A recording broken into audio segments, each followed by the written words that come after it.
The genetic code is universal and is the same in all organisms. This means DNA from a jellyfish can be transferred to a rabbit, for example. However, with all the billions of base pairs within DNA, mistakes can occur. These mistakes are mutations. Often changes in DNA can be repaired by enzymes, but sometimes they persist through generations. Here we see a table showing the genetic code. The genetic code is made up of triplets of bases, sequences of 3 bases transcribed from the DNA molecule to the messenger RNA molecule. The bases are adenine, guanine, uracil, and cytosine. The codons code for an amino acid, such as ACU for threonine. And the order of amino acids determines what protein will be made. This is the process of translation that is part of the central dogma. But when mistakes in replication and transcription are made, the bases in the codon will be different, and thus the protein that is made from the codon will be different. Mutations are changes in the normal base sequence of a DNA molecule.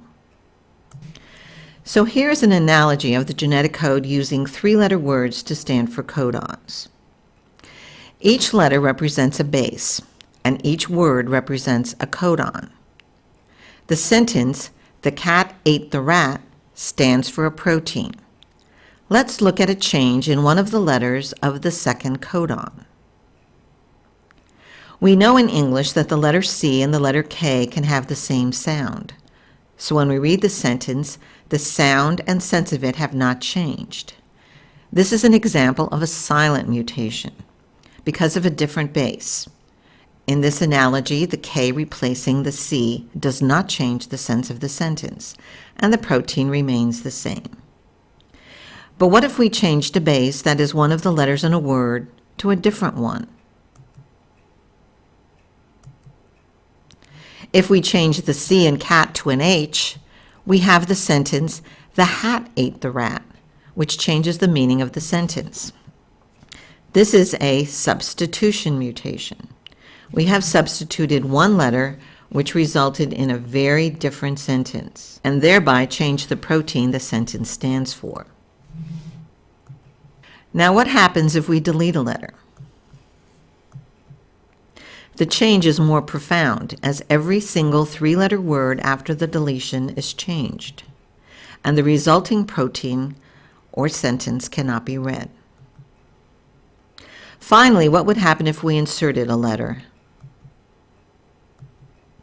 The result is similar to the deletion example because every codon after the insertion is changed, and thus the sentence does not make sense.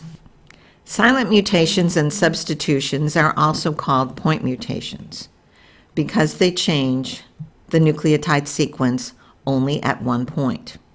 Insertions and deletions are frame shift mutations because they shift every codon that follows the mutation. Here we see 2 photos of human blood. On the left we see normal red cells, and on the right we see sickled cells, characteristic of persons who have at least one sickle cell allele. The sickle cell allele is due to a point mutation. So let's look at the difference in the DNA code between the normal hemoglobin and sickled cell hemoglobin.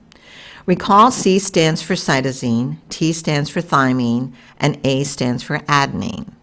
Part of the normal hemoglobin code in DNA contains the bases CTC. But in the mutated sickle cell hemoglobin code, the thymine has been replaced by adenine. So we have CAC.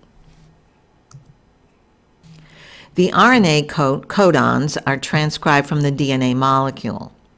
In normal hemoglobin, the RNA codon, which is complementary to the DNA, is GAG. But the RNA codon complementary in the sickle cell hemoglobin is GUG. GAG codes for glutamic acid, abbreviated here as GLU. However, in the sickle cell allele, the codon is GUG, which codes for valine, abbreviated here as VAL. This one-point mutation changes the shape of the hemoglobin molecule and causes it to form stiff rods under certain conditions.